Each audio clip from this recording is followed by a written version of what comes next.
The cold came early that October morning, settling over Stonefield Correctional Facility like a warning. Frost clung to the razor wire coils along the perimeter fence, glittering under the pale sun in a way that felt almost deceptive, pretty on the surface, deadly underneath. By 7:30 a.m., the yard was already restless. Guards finishing night shift, officers exchanging clipped nods, inmates lining up for count. From the third-floor office of the administration wing, Warden Helena Mercer watched as an armored transport van rolled through the steel gates. The groan of metal locking into place echoed across the compound, a sound Helena knew better than her own heartbeat. 25 years in the system had trained her ears to read meaning in sounds, shuffling feet, distant shouting, the slam of a cell door. Everything in prison spoke. Everything had a tone, but this morning felt different. Helena took a slow sip of her coffee, cold again, as usual, and placed the mug back precisely on its coaster. Papers were aligned edge to edge on her oak desk. Not a single pen was out of place. Her office mirrored the woman herself, disciplined, methodical, and intimidatingly controlled. A knock sounded at the door. "Transport's here, Warden," an officer announced. "I saw," she replied, her voice low and polished. "Let's go." Her heels struck the concrete floor with a rhythm that demanded obedience. Staff straightened instinctively when she passed. Even the most seasoned officers kept their eyes forward. Helena Mercer wasn't a woman you relaxed around. She was the rule of law shaped into human form. When the van doors opened, a lone inmate stepped out. Adrian Locke, 34, convicted of financial fraud. Sentence, 15 years. Behavioral record, spotless. Education, college degree, former librarian aide in Nevada. He wasn't what new inmates usually looked like. No twitchy nerves, no forced bravado. He stood upright, hands cuffed, posture steady despite the cold. His dark hair fell neatly, almost intentionally, and his gaze, calm, focused, took in the environment like he was reading a room rather than entering a prison. Helena didn't like that. "Welcome to Stonefield, Mr. Locke," she said, her tone crisp enough to cut glass. "I'm Warden Helena Mercer. You will follow every rule in this facility without exception. Do you understand?" "Yes, ma'am," Adrian answered. His voice was smooth, lightly hoarse, as if unused to speaking loudly. There was no fear in it, no arrogance either, just a strange, unsettling ease. That alone made Helena narrow her eyes. "You'll be assigned to work in our library. A privilege," she emphasized, "that can be lost just as easily as it's given." A faint smile tugged at the corner of Adrian's mouth, not disrespectful, but confident, almost knowing. "I won't disappoint you," he said. Helena didn't reply. She turned sharply, motioning for two guards to take him inside. But as she walked away, something in her made her glance back. Adrian was watching her, hands cuffed, posture relaxed. And that same faint smile appeared again. Helena felt the smallest shift under her ribs, annoyance, maybe, or something she didn't want to name. Back in her office, she pulled his file from the stack. Everything looked clean, too clean. A well-behaved inmate transferred from a different state, strangely unproblematic, with a history of maintaining order in prison libraries. Most inmates came with chaos attached to their paperwork. Adrian Locke came with tidiness. Helena didn't trust tidy.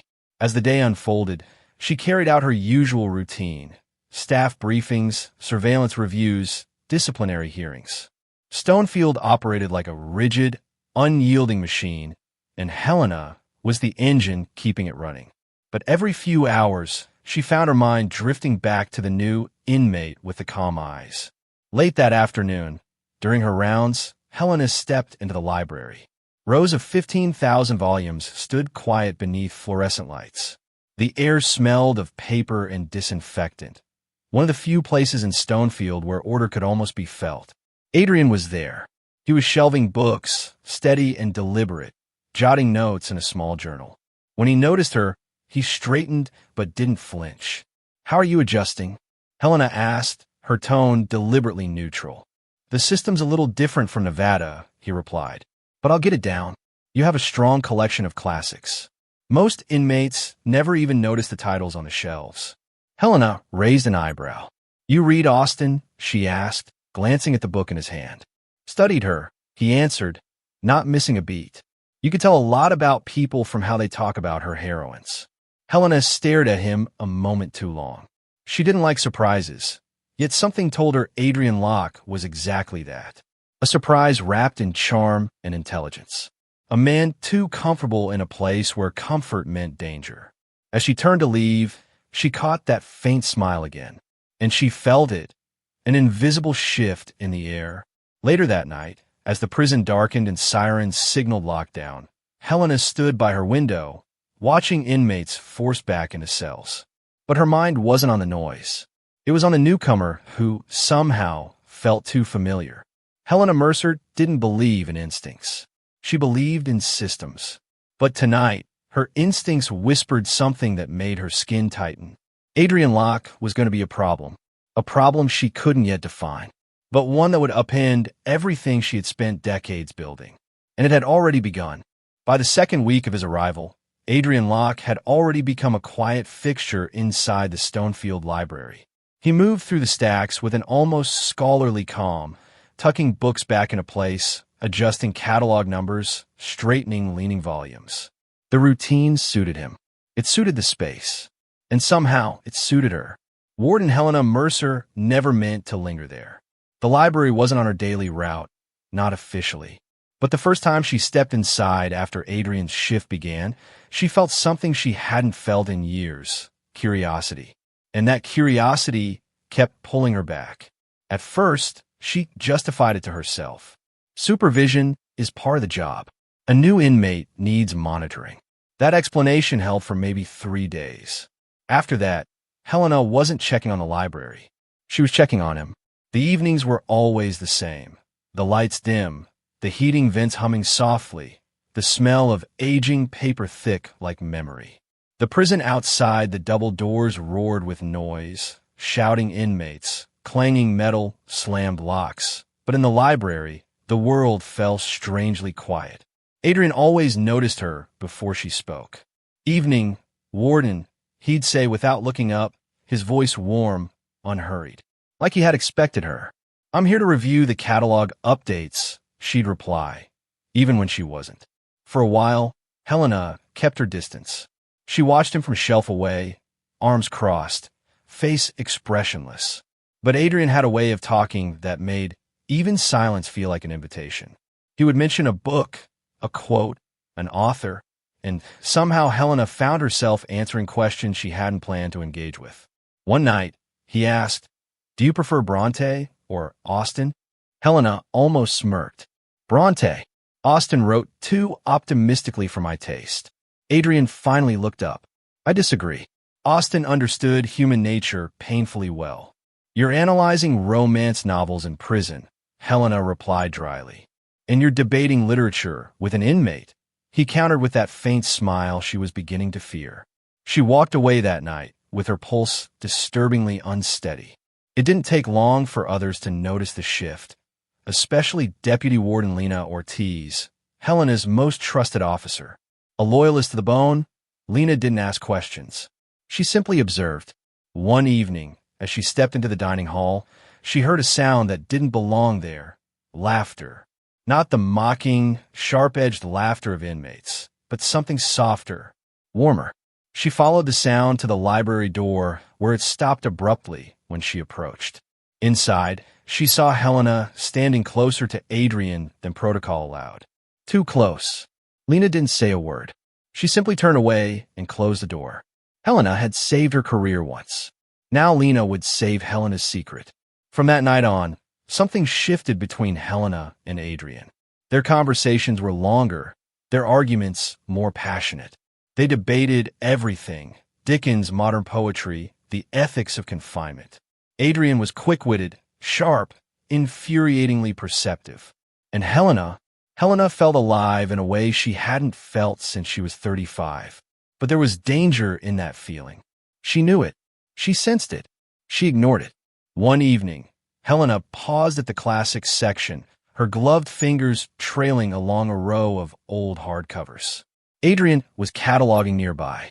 When he stepped beside her to return a book, Their arms brushed. Just a touch. But Helena flinched as if she'd been burned. "Sorry," Adrian murmured, though the look in his eyes said he wasn't. "It's fine," she replied too quickly. He didn't step back. And for a long second, neither did she. The library suddenly felt small, too small. The distance between them was narrowing in ways Helena couldn't rationally explain. Adrian's voice lowered, softer than she'd ever heard it. "You come here a lot, Warden." "It's my facility," Helena said, but her voice betrayed her. "Of course," he answered. "But that's not why you're here." Her breath caught, just slightly but enough. She was about to respond when their hands brushed again. This time, neither pulled away. Helena's stomach dropped. She felt 53 and 23 at the same time. Vulnerable, seen, and dangerously unable to move. Adrian's fingers grazed hers, the touch feather-light, deliberate. Helena froze. Every rule she had lived by flickered like a dying light bulb. Every warning she'd given young wardens, never let an inmate close, never let them read you, rang in her ears. She was the one breaking the rulebook now. "It's late," she said abruptly, stepping back, regaining her breath, her authority, her armor. "Library is closed." Adrian nodded, but his eyes lingered on her longer than they should. Something in them said, "This is only the beginning." That night, Helena lay awake, staring at the cracks in her ceiling. She tried to convince herself that what she felt was nothing. A momentary lapse, a misstep, but her hands remembered the warmth. Her mind replayed his voice, and her body knew the truth she didn't dare name. In a life ruled by order, Adrian Locke was chaos. And deep down, God help her, Helena Mercer wasn't sure she wanted to run from it. She wasn't falling. She had already fallen. Stonefield Correctional Facility had always been predictable. The same alarms, the same routines, the same tired conflicts replaying like a scratched record. But once Helena Mercer crossed the invisible line with Adrian Locke, predictability evaporated, and danger took its place. The nights changed first.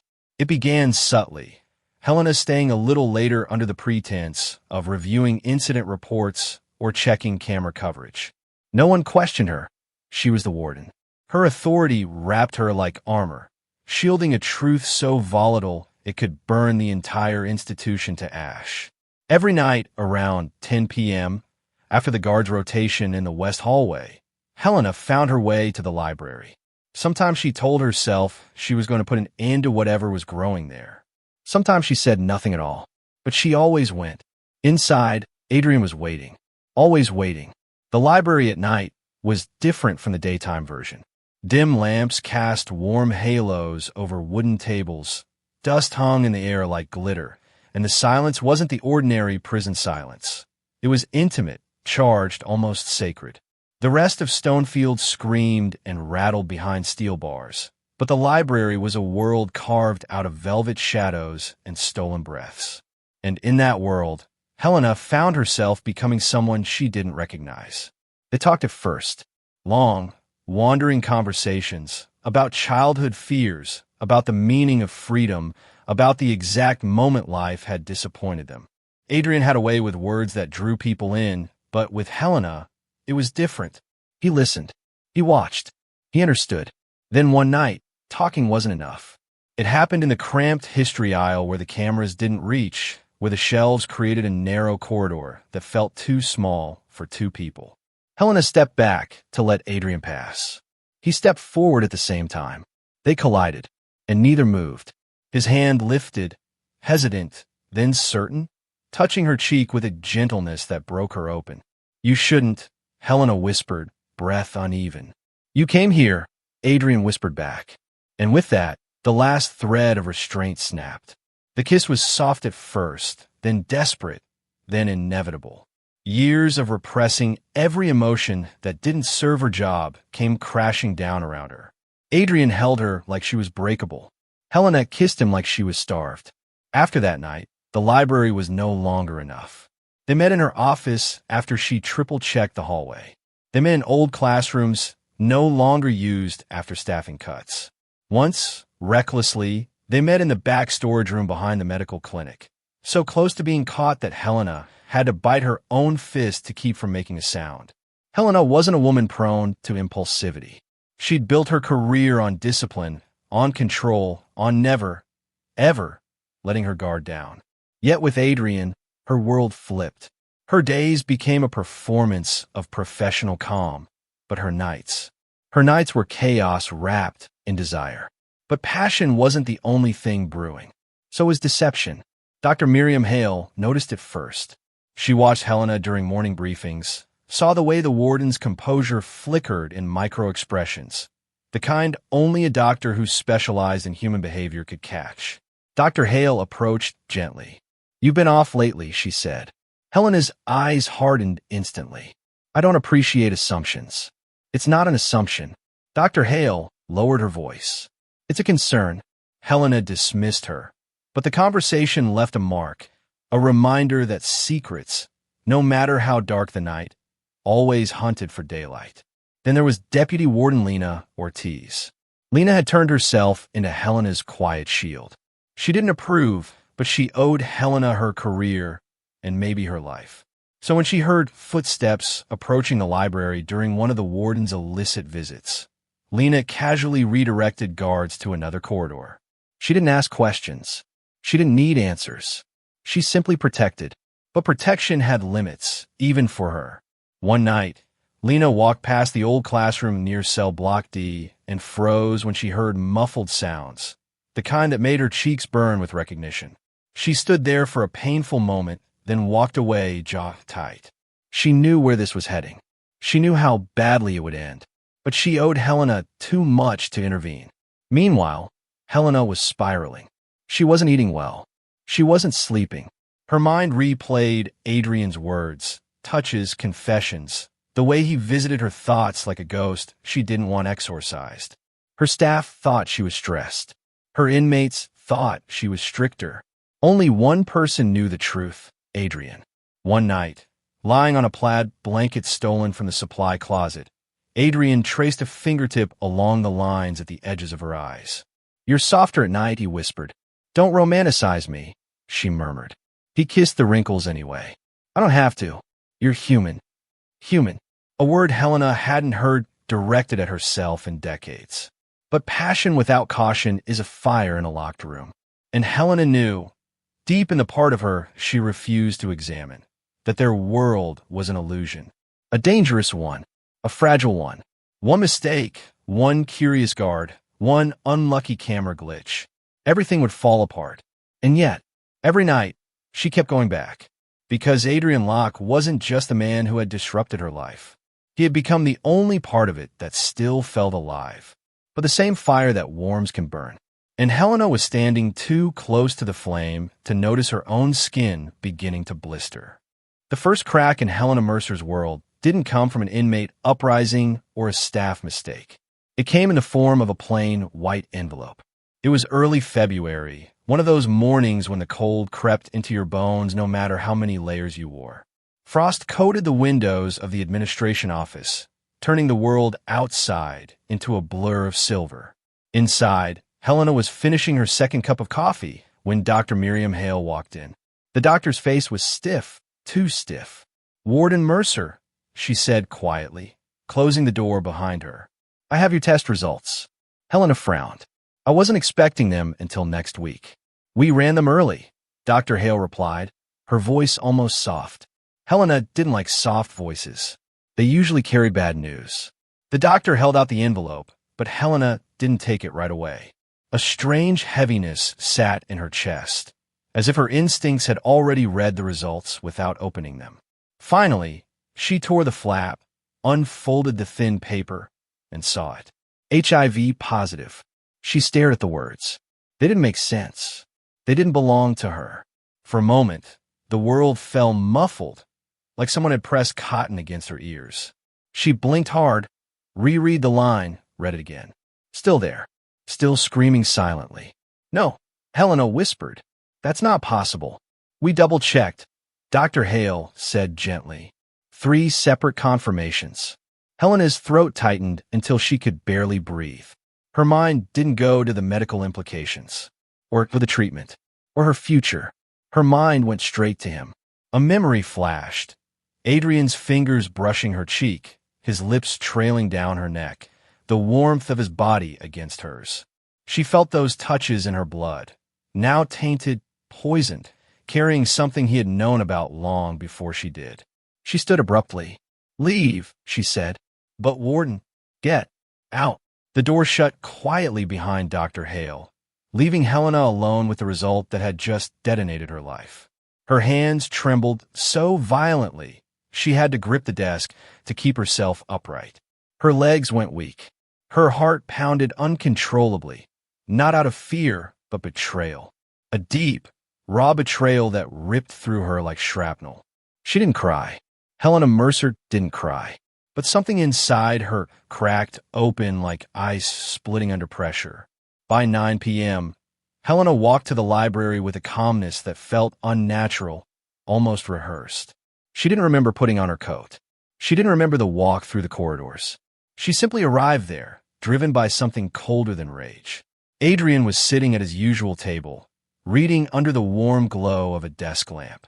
He looked up when she entered, smiling the way he always did, soft, disarming, intimate. But when he saw her face, his smile died. "You knew," Helena said, voice flat, almost smooth. "Didn't you?" It wasn't a question. It was a verdict. Adrian closed the book slowly, carefully, his fingers suddenly unsteady. "Yes," he murmured. Helena felt a wave of fury, so intense she almost couldn't speak. "How long?" she asked. 3 years, Adrian answered. His eyes were pleading, but Helena saw only darkness in them. The man she had loved, God, she had loved him, had been sitting across from her night after night, whispering poetry, touching her with tenderness, while knowing exactly what he was doing to her life, to her future, to her blood. "Why?" she whispered, not out of desperation, but disbelief. "I didn't want to lose you," he said. "I was afraid you'd walk away." Helena stepped back as if he'd slapped her. "So you took away my choice," she said, voice trembling with a cold fury even she didn't recognize. "You took away my life." "It wasn't like that," Adrian insisted, taking a step toward her. "Don't," she snapped. "Don't you dare come closer." For the first time, Adrian stopped. Helena's breathing came fast and shallow. She pressed her hand to her chest, feeling the thud of her own betrayal. The room felt smaller, the air thicker. "I actually loved you," she said, voice breaking for the first time. "Do you understand that? I loved you." Adrian looked ruined. "And I loved you." "No," she cut in sharply. "Whatever this was, it ends now." She turned toward the door, stopping only once. "Tomorrow, you're being transferred to maximum security." Adrian moved as if to reach for her, desperation in every line of his face. "Helena, please." She didn't look back. The door closed behind her with a soft click, silencing whatever he was about to say. The hallway outside was cold, eerily quiet. Helena stood there for a moment, breathing in the chill of the air, letting it settle her. Inside her pocket, her hand clenched around the transfer papers she'd filled out hours earlier, signed with the same steady signature she used for every warden order. But this one carved deeper than any before. She had loved him. He had destroyed her. Now she was going to destroy him back. They called it the pit. Officially, it was Maximum Security Unit C, a concrete labyrinth deep inside Stonefield Correctional Facility where the worst inmates were kept. Murderers, gang enforcers, men who had carved their reputations with blood. Unofficially, everyone knew the truth. The pit wasn't a housing unit. It was a sentence. When Adrian Locke stepped through its steel-bolted doors, the first thing he smelled was bleach, sharp, chemical, suffocating. The second thing was fear. Not his own. The kind that had seeped into the walls over decades. The kind that came from men who no longer believed in mornings. The guards escorting him didn't hide their smirks. "Welcome to your new home, Locke," one said, shoving him forward. "Hope you got 9 lives." The door slammed shut behind him, sealing him into a new reality, a reality designed to break men far stronger than him. The cell was half the size of his previous one. No privacy, no comfort, no warmth. A rust-stained toilet sat inches from his bunk. The walls were covered in names carved by inmates long gone. Some dead, some transferred, many missing. Voices drifted through the block, deep, predatory, laced with interest. Pretty boys here. Library boy, right? Heard he sweetened the warden's nights. Adrian sat rigid, jaw tight. Prison hierarchy had rules, cruel, unwritten rules. And sleeping with a woman in power, even if consensual, even if secret, wasn't a badge of honor. It was a target. And tonight, the target was painted bright red. Across the hall, a mountain of man with tattooed arms leaned against his bars, staring. Victor Hammer Dalton. 3 murders, 2 attempted, and 1 guard beaten into permanent disability. He smiled, revealing a row of ruined teeth. Heard you're the warden's little pet. Adrian didn't answer. Hammer chuckled. Silent type. That's good. Silence is respect in here. Respect wasn't what Adrian heard in his voice. It was appetite. The first blow came in the yard. Adrian wasn't given a chance to react. Hammer moved too fast for a man his size, slamming his fist into Adrian's stomach, folding him in half, knocking the wind out of him. The guards kept walking. In the pit, guards didn't stop violence. They scheduled it. Adrian hit the ground hard, choking on dust and bile. Hammer leaned down, voice low. You're my house now, and everything here is my business. Another punch. To the ribs this time. A kick to the thigh. A handful of gravel shoved into Adrian's mouth. Then Hammer walked away as if he'd simply stretched his muscles. That night, Adrian lay on his bunk, body trembling, tasting blood with every swallow. He stared at the ceiling and thought of Helena. Her hands, her warmth, her voice breaking when she said, I loved you. He wondered if she was thinking of him too. He doubted it. The harassment escalated. His soap vanished. His meals were accidentally dropped. Cold water sprayed into his cell during showers. Shanks scraped along the bars at night, while inmates whispered promises of what they'd do to him. The pit didn't kill quickly. It killed slowly, with humiliation, exhaustion, and fear. Even Deputy Warden Lena Ortiz paused outside his cell once, watching him with a look he couldn't read. Sympathy? Guilt? Warning? You should have been smarter, she murmured before walking away. Adrian felt something crack inside him.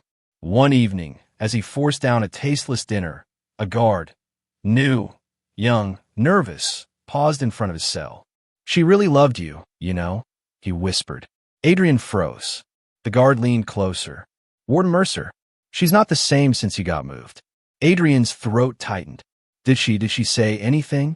No, the guard replied. But sometimes it's not what people say. It's what they stop saying. He moved on, leaving Adrian with a truth that stabbed deeper than any knife. Helena wasn't going to save him. Of course she wasn't. This was his punishment. For betraying her. For lying to her. For loving her. Or maybe for making her love him. By Friday, Adrian felt the shift. The guards passed less frequently. The inmates were whispering more. Hammer kept watching him with a predator's patience. That afternoon, Adrian wrote a letter. 3 pages. All the truth he'd never said. Apologies. Regrets. A confession of love that tore him apart to write. He slipped it to a guard in exchange for a pack of cigarettes. He knew Helena would never receive it, but writing it made breathing easier for one night. Sunday came quietly, almost eerily quiet. During lunch, Adrian noticed Hammer staring at him with a look that wasn't anger anymore. It was anticipation. The kind of anticipation that meant only one thing. The pit had made its final decision, and Adrian Locke's time was almost up. Sunday nights in Stonefield were usually louder. Fights brewing, deals happening, inmates sharpening makeshift weapons for reasons no one ever admitted out loud. But that night, the night Adrian Locke died, the prison was unervingly quiet. Too quiet. It was the kind of silence that comes before a storm, the kind that makes even seasoned officers tense without knowing why. The setup began hours earlier. A falsified medical slip. A guard misplacing a logbook entry. A sudden, unexplained permission allowing Adrian to leave the pit briefly for a medical check. Everything by the book. Everything spotless. Everything arranged. No fingerprints. No written orders. No trace leading to the warden. Adrian didn't know any of that. He only knew the guard's voice outside his cell saying, "Lock, medical wants to re-evaluate your blood pressure. Come on." It sounded routine, but nothing about that night was routine. 2 guards escorted him through dim corridors, each step echoing on the concrete. Adrian kept his arms crossed protectively, instinct thrumming through him in a way he hadn't felt since his transfer. Something was wrong. He felt it, in his skin, in his bones. But then he saw the library doors. The library. Their library. The only place in Stonefield where he had ever felt human. He didn't resist when the guards nudged him inside. The library lights were dimmed, just the table lamps glowing pools of amber on the desks. Shadows stretched across the room like long fingers reaching for him. "Sit," one guard ordered. Adrian sat at the center table, the same one where Helena once traced her fingertips along the spine of a book while smiling faintly at him. He swallowed hard. "Does she know I'm here?" he asked quietly. Neither guard answered. Then the lights flickered, and the door clicked shut behind them. Adrian was alone, or so he thought. Footsteps emerged from between the shelves, slow, deliberate, predatory. And then he saw him. Victor Hammer Dalton, a monster carved from muscle and violence, stepping into the lamplight with a grin that never reached his dead eyes. Behind him were 2 more inmates, one tall and wiry with a sharpened toothbrush tucked into his sleeve, the other bald with a scar that twisted sharply across his cheek. Adrian stood up, backing toward the table. "Hammer," he whispered, breath shaking. "I don't want trouble." Hammer cracked his knuckles. "You should have thought about that before you started warming the warden's bed." Adrian's heart dropped. So that's what this was. Not random violence. Not prison politics. This was personal. This was punishment. This was a message. Adrian knew he couldn't outrun them. He couldn't overpower them. But he had to try. He grabbed a chair, swinging it hard. It connected with Hammer's arm, making him grunt, but it wasn't enough. Hammer caught the second swing, ripped the chair from Adrian's hands, and slammed it into the floor in one brutal motion. The other inmates closed in. Adrian darted toward the shelves, knocking books down, trying to create obstacles. Paper rained around him like confetti in reverse. Celebration turned to horror. A hand caught the back of his shirt. He twisted, fought, kicked, bit down on skin so hard he tasted blood. But 3 against 1 wasn't a fight. It was a sentence. Hammer slammed him against a bookcase so violently that a row of classic novels crashed to the ground. Adrian gasped, ribs screaming. The bald inmate held him down while the wiry one pinned his hands behind his back.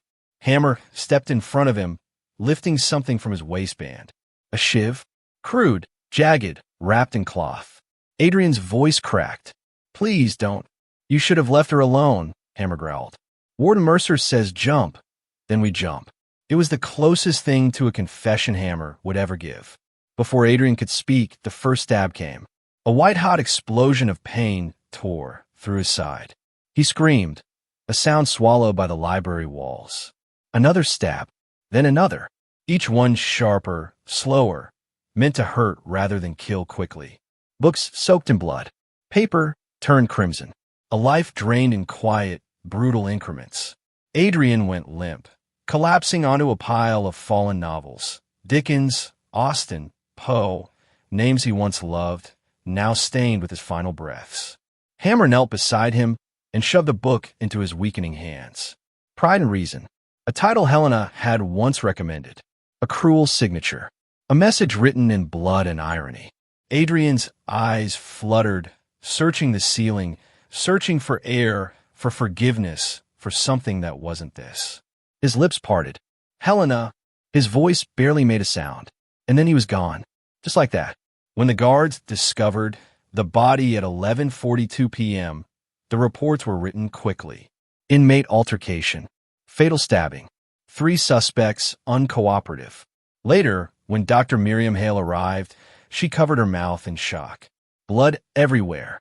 Books scattered. A life extinguished with surgical cruelty. But Helena Mercer? She didn't rush to the scene. She didn't cry. She didn't panic. She walked in slowly, expression carved from stone. Her gaze fell on Adrian's body, then on the book in his hands. And her face didn't move, not even a twitch. Only her eyes flickered, Something sharp. Something unreadable. Detective Monroe would later say, "It was the calmest I've ever seen a warden standing over a fresh kill." And in a way, she wasn't wrong. Helena had lost a lover, lost a weakness, lost a man who broke her. But she had regained one thing: control. Cold, absolute, deadly control. The kind that kills without leaving fingerprints. Detective Monroe had handled prison murders before, plenty of them. But the moment she stepped into Stonefield's library, she knew this one wasn't like the others. Everything was too neat, too symmetrical, too perfectly staged. Most prison killings were chaotic, blood smeared across walls, overturned chairs, weapons abandoned in panic. But here, the blood spray was directional. The overturned books were contained in one area. The blinds were half closed, just enough to block the security cameras from capturing movement near the shelves. Someone had orchestrated this. Someone who knew the prison. Someone who understood the blind spots. Someone with authority. Monroe knelt beside Adrian Locke's body, scanning the scene with cold precision. He was still gripping the book Hammer had forced into his hands. Pride and reason. Monroe lifted it carefully. Symbolic, her partner Detective Hayes muttered. A message. No, Monroe murmured. A taunt. She didn't say it aloud, but she already had a name in mind. Warden Helena Mercer. The woman whose expression hadn't flickered when she viewed the corpse. The woman whose hands didn't tremble, whose jaw didn't clench, whose eyes held neither shock nor grief. Most wardens try to hide emotion. Helena didn't even bother pretending she had any. The first 2 days of the investigation brought nothing but dead ends. Hammer Dalton and his 2 accomplices sat in interrogation rooms, smiling like they'd just been handed free cigarettes. Dalton leaned back, arms behind his head, grinning. "Detective, you ever seen a man get what he deserved?" Monroe's voice sharpened. "You killed Adrian Locke because someone told you to." Dalton shrugged. "Or maybe we just don't like pretty boys." He wanted them to know he'd done it. He just didn't want them to prove it. Then came the surveillance tapes. Or rather, the missing surveillance tapes. For cameras leading to the library mysteriously malfunctioned for exactly 32 minutes. The exact window during which Adrian was murdered. Not before. Not after. The prison's IT logs were wiped clean within that same window. Who has that kind of access? Hayes asked. Monroe didn't hesitate. Administration level. 2 people. Deputy Warden Collins and... She exhaled slowly. Warden Mercer. Thinks she'd dirty her hands like that. No, Monroe said. Someone else dirted them for her. Next were the guard rotations. In the week before the murder, 5 experienced officers had been moved from Adrian's block. Replaced by rookies. The kind who followed orders without questions. All transfers approved by one signature. Helena Mercer. The pattern was unmistakable. But still, no direct link. Nothing the DA could take to court. On day 5, Monroe interviewed Dr. Miriam Hale in the infirmary. The doctor's voice was shaky. "I tried to tell someone," she whispered. "I tried to warn Deputy Collins." Helena wasn't herself these past weeks. Something changed. What changed? Dr. Hale hesitated. Then her eyes flickered toward a locked file cabinet. Monroe leaned in. "Hale, we can't protect you if you lie." Finally, the doctor broke. The warden, she tested positive for HIV. She received the results the day before she had Adrian transferred to the pit. Hayes froze. My God. Monroe closed her eyes. There it was. The motive. The spark that lit the fuse. "Did she say anything to you?" Monroe asked. Hale nodded weakly. She said one sentence. "I'll never forget it." "What was it?" The doctor swallowed. "Love is the most dangerous weapon a prisoner can carry."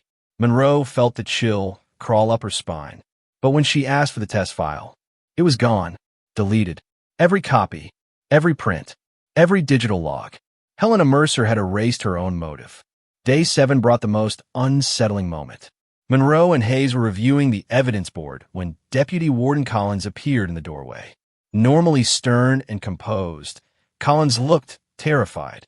"Detective Monroe," she whispered, "I want to tell you something." Monroe stepped forward. "What is it?" Collins opened her mouth, but then her eyes darted behind Monroe.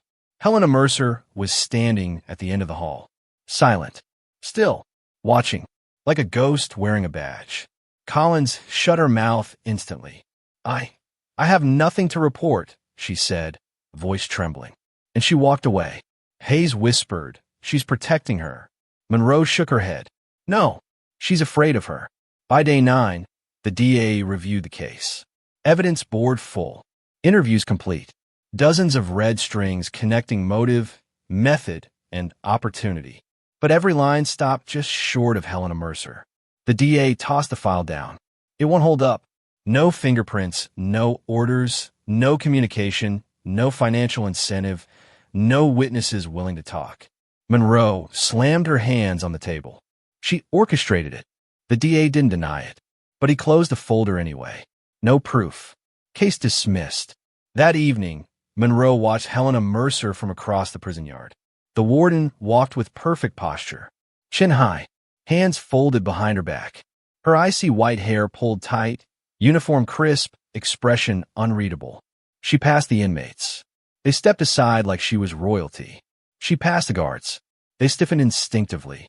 She passed Detective Monroe. Their eyes locked for 3 full seconds. In those seconds, Helena's gaze said everything her lips never would. You can't touch me. You'll never touch me. And justice belongs to whoever controls the prison, not the law. Monroe exhaled slowly. She knew the truth. She just couldn't prove it. And in Stonefield, truth without proof was as good as a lie. Exactly 1 year after the murder of Adrian Locke, Stonefield Correctional Facility looked almost identical to the way it had on the morning he arrived. The same frozen yard, the same gray concrete walls, the same razor wire slicing through the sky. But inside, something had changed, something invisible, something unspoken, something that no report or investigation ever documented. Stonefield had a new rhythm now, a quieter rhythm, a colder one, and at the center of it was one person, Warden Helena Mercer. When reporters asked for updates on the unsolved library homicide, they were met with the same prepared statement. The investigation remains open, pending further leads. Stonefield continues to uphold the highest security standards. But that was a lie, and everyone inside the prison knew it. The case was dead. The district attorney wouldn't touch it. The detectives had been reassigned. The officers who once whispered theories had learned to keep their mouths shut. Because in Stonefield, silence wasn't just survival, it was currency. And Helena Mercer now had more of it than anyone. Detective Monroe came back only once on the 1-year mark. Not officially, not for a report, just for closure. She walked the same path Adrian Locke had taken his first morning. The entrance gate, the hallway past intake, the corridor to the east wing. Everything felt unchanged, but it wasn't. The guards had a stiffness to them now. Eyes lowered, movements precise, as if Helena's shadow stretched farther than it used to. At the admin building, Monroe signed the visitor log and waited. When Helena finally appeared, she looked older, whiter hair, deeper lines, but her posture was still regal, her uniform immaculate, her expression untouched by guilt or time. Detective, she greeted coolly. To what do I owe the pleasure? Monroe studied her face for a long beat. Anniversary, she said. Thought I'd walk the scene again. Helena smiled faintly, a smile with no warmth behind it. Feel free, but you won't find anything new. Monroe didn't respond. She didn't need to. She already knew Helena was right. The library had been renovated months earlier. New shelves, new lighting, fresh floors. But despite the facelift, Monroe could still feel the echoes of that day. The silence, the screams that were never heard. The final heartbeat of a man who died too slowly, too brutally, too deliberately for it to be anything short of an execution. She walked to the spot between the shelves where Adrian fell. She touched the wood. The grain was smooth, clean, but in her mind, she could still see the dried blood pooling under fractured fluorescent light. Then she noticed something, a single book out of alignment. Just one, Pride and Reason, the same title he had been forced to hold as he died. Someone had placed it there intentionally. A reminder, a memorial, or maybe a warning. Monroe closed her eyes. Helena wanted her to see it. Helena wanted her to know the truth without ever being able to prove it. As she left the library, Monroe whispered, "You killed him without touching him." The air didn't argue. Across the prison yard, Deputy Warden Aaron Collins watched Helena from her office window. In the past year, Collins had become quieter, more controlled, almost like Helena's reflection. But unlike Helena, she felt the guilt. She lived with it.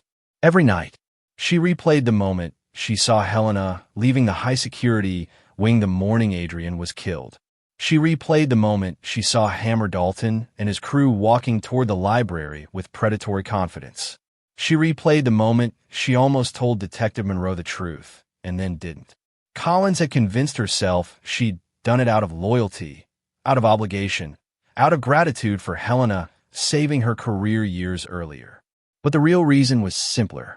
She was terrified, and she still was. Not everyone moved on. Some inmates still whispered about the day Adrian died.